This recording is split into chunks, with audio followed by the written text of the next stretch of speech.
श्री ज्ञानेश्वर महाराज संस्थान कमिटी आळंदीच्या वतीनं मी पालखी सोहळा प्रमुख ॲडव्होकेट राजेंद्र बाबूराव माप नम्र विनंती करतो की सर्व वारकरी भाविक व नागरिकांना नम्र आवाहन करण्यात येते की इंद्रायणी नदीला मोठ्या प्रमाणात पूर आला असून आळंदी शहरात प्रवेश करणारे नदीवरील चारही पूल पाण्याखाली गेलेले आहेत।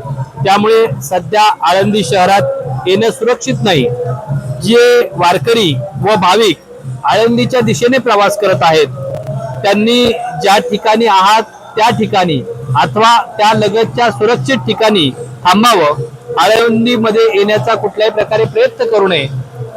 या ठिकाणी पुराची परिस्थिती पाहता आळंदी देवस्थाननं योग्य त्या सर्व दक्षता घेतलेल्या आहेत। महसूल प्रशासन असेल, पोलीस प्रशासन असेल, भाविक भक्त असेल, यांना नम्र आवाहन करण्यात येत आहे की आपण ज्या ठिकाणी असाल त्या ठिकाणी सुरक्षित थांबावं।